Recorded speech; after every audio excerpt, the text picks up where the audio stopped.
Assalamualaikum warahmatullahi wabarakatuh. Perkenalkan nama saya Tito Pamungkas Wardana dengan NIM 23010201116. Di sini saya akan membahas tentang perancangan algoritma dan analisis dengan dosen pengampu yaitu Ferry Irawan Eskom Mkom. Baik, di sini saya akan membahas 3 algoritma. Yang pertama itu adalah dynamic programming, backtracking, dan prune and search. Langsung saja kita memasukinya. Pendahuluan.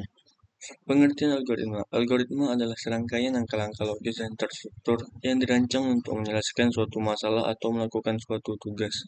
Algoritma dapat diimplementasikan dalam program komputer, tetapi juga digunakan dalam kehidupan sehari-hari, seperti resep makanan atau petunjuk menggunakan suatu alat. Terdapat beberapa 3 strategi algoritma, yaitu dynamic programming DP, backtracking, prune and search. Langsung saja ke dynamic programming.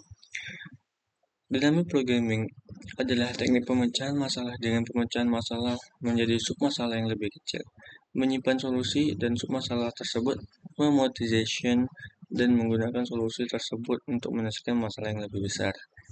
Dynamic programming digunakan ketika suatu masalah dapat dipecahkan menjadi submasalah yang tumpang tindih atau overlapping subproblems dan memiliki sifat optimal substruktur. Solusi masalah besar bergantung pada solusi masalah kecilnya. Ciri masalah yang cocok dengan dynamic programming. Yang pertama yaitu overlapping support problems. Masalah yang sama muncul berkali-kali. Yang kedua, optimal substruktur. Solusi optimal dari masalah besar bisa dibentuk dari solusi optimal submasalah. Yang ketiga yaitu biasanya berbentuk masalah optimasi atau counting seperti Fibonacci, Knapsack, edit distance, longest common subsequence. Kelebihan dan kekurangan. Kelebihannya yang pertama yaitu efisien karena submasalahnya dihitung sekali. Yang kedua, cocok untuk masalah dengan tumpang tindih subproblem seperti Knapsack, metric chain, multiplication, dan lain-lain. Yang ketiga, bisa ditulis secara top-down memorization atau bottom-up tabulasi. Kekurangannya itu, pertama, konsumsi memori tinggi karena menyimpan banyak hasil submasalah. Yang kedua yaitu perlu pemahaman mendalam tentang bagaimana memecahkan masalah menjadi submasalah. Studi kasus. Penyusunan jadwal optimal with interval scheduling. Sebuah masalah ingin menjadikan seminar dengan tawaran seminar, di mana setiap seminar memiliki yang pertama yaitu waktu mulai SE dan selesai di FE. Nilai profit FE. Tentukan subnet seminar dengan total nilai maksimal tanpa jadwal yang tertabrakan. Baik, di sini ada implementasi dari sebuah codingan. Sedikit menjelaskan seminar yang dipilih yaitu 1, 3, 5, dan 7, 8, 8. Dan menjadi totalnya yaitu 5 tambah 8 sama dengan 13. Jadi hasil outputnya adalah 13. Nah, di sini ada solusi DP. Subproblem DP sama dengan nilai maksimal jika seminar ke I adalah seminar terakhir yang diambil. Yang kedua ada recurrence. Jadi seminar terakhir J yang tidak bertabrakan dengan I, F, J kurang dari SI. DP sama dengan max FI tambah DPJ. DP 1 I kurang 1. Baik, di sini ada backtracking. Penjelasannya itu backtracking adalah teknik penyelesaian masalah dengan mencoba semua kemungkinan solusi secara sistematis dan mundur atau backtrack ketika menemui jalan buntu. Langkah-langkah backtracking yang pertama yaitu ada pilih salah satu opsi yang tersedia dari ruangan pencarian. Contoh dalam permutasi ABC, pilih A sebagai karakter pertama. Kedua, eksplorasi. Rekursif mencoba opsi yang lain. Contoh lanjutan permutasi dengan sisa karakter ABC. Yang ketiga, backtrack mundur. Jika opsi lain tidak valid atau tidak mengarah ke solusi, batalkan pilihan dan coba opsi lain. Contoh, jika tidak valid, coba B sebagai karakter pertama. Yang keempat, kondisi berhenti. atau base case. Jika solusi ditemukan, simpan atau cetak polusi. Contoh, ketika panjang permutasi atau panjang string input. Di sini ada contoh masalah yang cocok backtracking. Kelebihan backtracking dan kekurangan backtracking. Masuk ke contoh masalah yang cocok untuk backtracking, yaitu ada unquenched problem, yang kedua pseudo solver, yang ketiga permutasi dan kombinasi, yang keempat grid coloring. Kelebihan backtracking: menemukan semua solusi yang mungkin atau tidak hanya solusi optimal, fleksibel untuk masalah dengan constraint kompleks, contoh aturan unik dalam puzzle seperti Sudoku atau N-Queens. Yang ketiga, mudah diimplementasikan secara rekursif. Keempat, dikombinasi dengan Turing untuk meningkatkan efisiensi. Kekurangan backtracking: kompleksitas waktu tinggi, eksponensial atau faktorial, contoh permutasi string ke ON, N queens, ke, ke O, N kali atas. Tidak efisien untuk masalah besar karena eksplorasi semua kemungkinan, butuh butuh optimasi tambahan seperti pruning atau mengurangi komputasi. Baik, di sini ada studi kasus, yaitu penyelesaian maze red in a maze. Masalah: diberikan maze nxn dengan 0 sama dengan jalan tertutup, 1 sama dengan jalan terbuka. Temukan semua jalur dari sudut kiri atas 00 ke kanan bawah n1 n1. Solusi backtracking: eksplorasi, coba semua arah atas bawah kiri kanan. 2. Backtrack. Jika jalur buntu, mundur dan coba alternatif.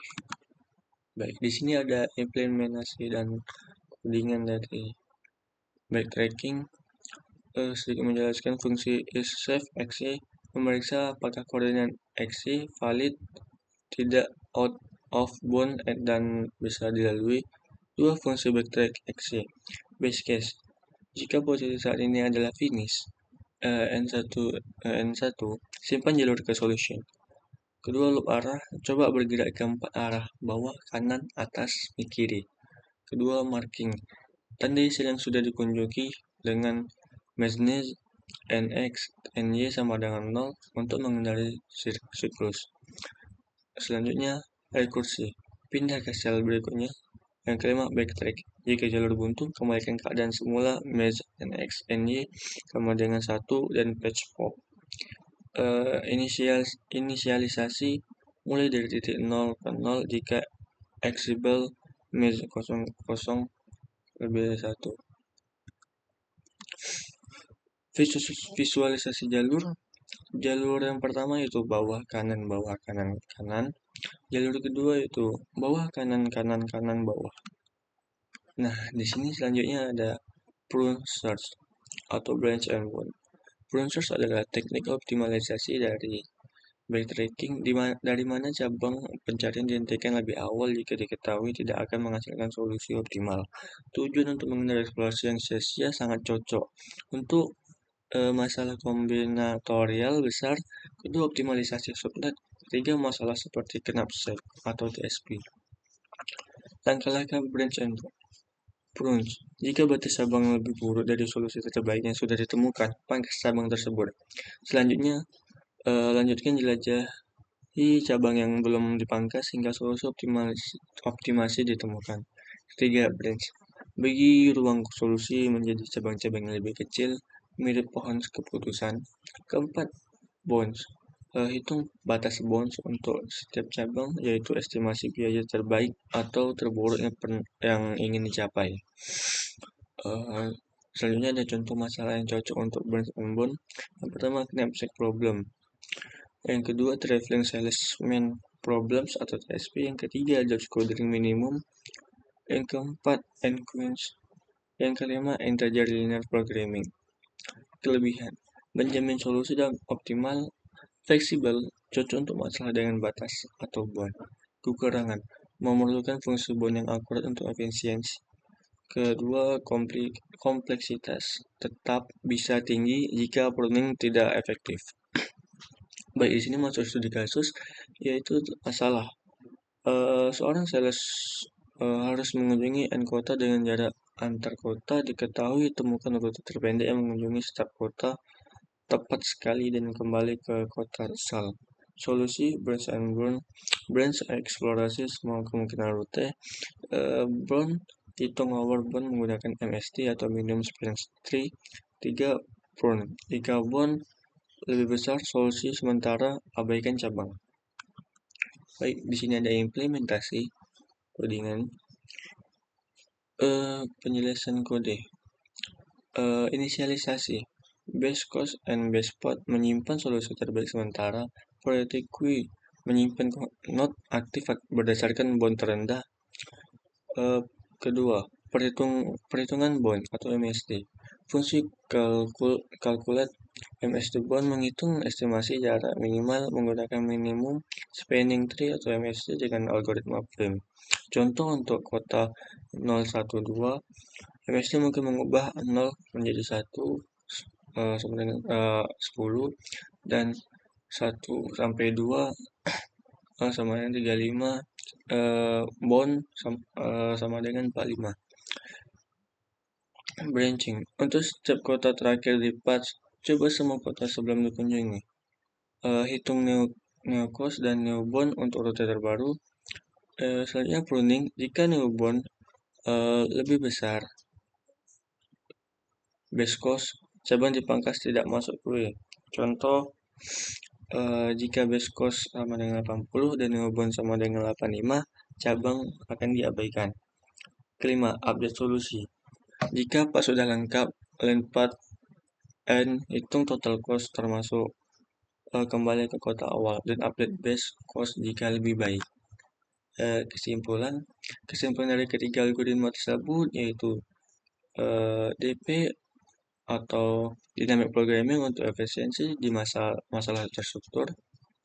Kedua, backtracking untuk eksplorasi penjuru. Yang ketiga, branch and burn untuk optimalisasi ruang pencarian besar. Pemilihan tergantung pada sifat masalah, kebutuhan solusi, dan sumber daya komputasi. Baik, hanya sekian yang dapat saya sampaikan. Bila ada kesalahan kata mohon dimaafkan. Saya akhiri dengan wabillahi taufiq wa hidayah. Wassalamualaikum warahmatullahi wabarakatuh.